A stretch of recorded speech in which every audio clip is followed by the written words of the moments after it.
This is NewsGate Television, and you are watching This Week in Defence News from India. The top news was from the flying deck of India's largest battleship, the INS Vikrant. Perhaps for the first time ever, that the Naval Commanders Conference was held at sea on board India's first indigenous aircraft carrier, INS Vikrant. On Monday last, that is 6th of March, Defence Minister Rajnath Singh reviewed an operational capabilities of the Indian Navy.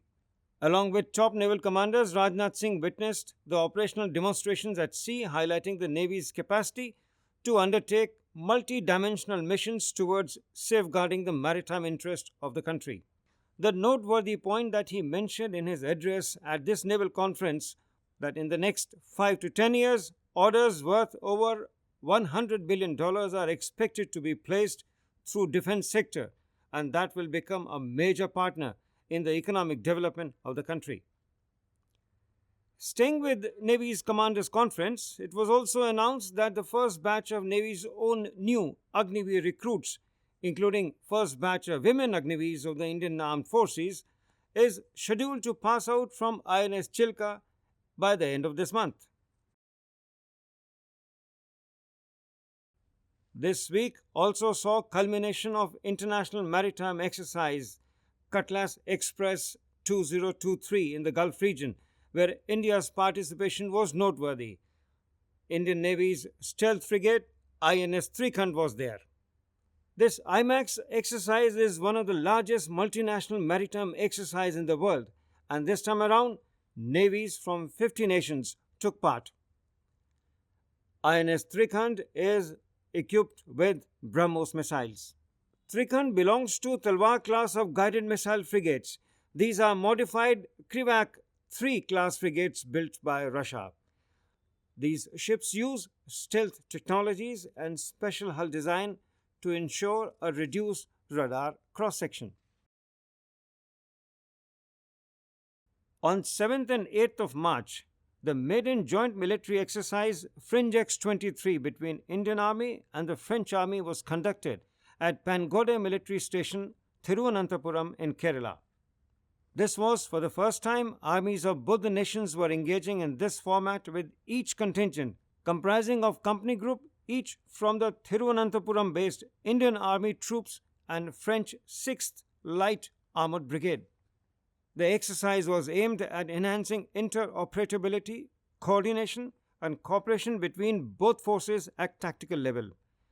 The scope of the exercise involved establishment of operationalization to ensure joint military post to secure an envisaged area for undertaking a joint humanitarian assistance and disaster relief. Also this week, Ministry of Defence signed contracts with Hindustan Aeronautics Limited and the Larsen & Toubro for procurement of 70 basic trainer aircraft and 3 cadet training ships. The Union Cabinet, in its meeting held earlier this month, had approved procurement of 70 HTT-40 trainer aircraft from HAL at the cost of over 6,800 crores. HTT-40 is a turboprop aircraft possessing a good low-speed handling qualities and provides better training effectiveness. This fully acrobatic tandem-seat turbo trainer has an air-conditioned cockpit, modern avionics, hot refueling, running change over the 0-0 ejection seats. It is expected that this aircraft will meet the shortage of basic trainer aircraft of Indian Air Force for training newly inducted pilots. The aircraft will be supplied over a period of 6 years. This week also marked the culmination of major operational level exercise known as TROPEX for the year 2023, which was concluded across the expanse of Indian Ocean region, vast expanse of sea otherwise known as by its acronym IOR. The exercise TROPEX was launched in November 2022 and concluded in the March 2023 in the Arabian Sea. The overall exercise construct included Coastal Defence Exercise Sea Vigil and the amphibious exercise AMPHEX.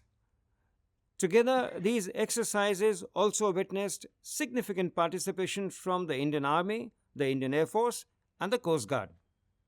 set in the Indian Ocean, including the Arabian Sea and the Bay of Bengal.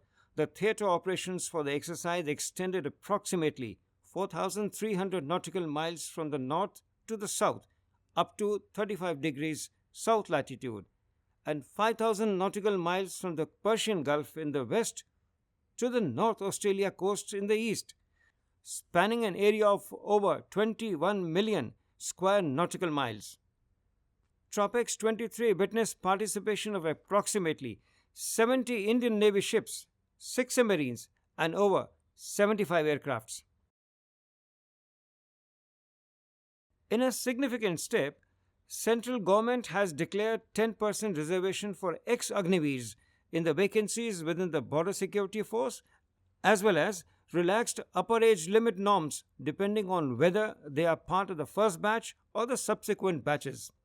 It may be recalled that Ministry of Home Affairs, mindful of criticism of the Agniveer scheme, had announced 10% vacancies in the Central Armed Police Forces and Assam Rifles that shall be reserved for demobilized Agniveers after 4 years. Also, the Agniveer scheme provides for absorption of only 25% of the defense forces upon completion of their 4-year stint, even as remaining 75% gets demobilized. The specified age limit for recruitment of Central Armed Police Forces, otherwise known as the CAPFs, is 18 years to 23 years. Under the new rules, any person who is enrolled as Agniveer at the 17 to 22 years bracket can be recruited into a CAPF till attaining the age of 26 years. As per the official release of the MHA, the first batch of Agniveers can avail 10% of job quota in CAPFs and the Assam Rifles till he or she attains the age of 28 years. Also this week in Punjab, an incident took place along the international border with Pakistan. A drone was shot down by a border security force that was found carrying an AK rifle along with some ammunition. The hexacopter was intercepted by an alert BSF patrol around 1 am near Metla village in Gurdaspur district of the border state. Apart from recovered AK-47 rifle, 2 magazines and 40 rounds of bullets were also recovered from this intruding drone from Pakistan. That is all for this week in Defense News from India. Keep watching this space for more bulletins from NewsGate Television.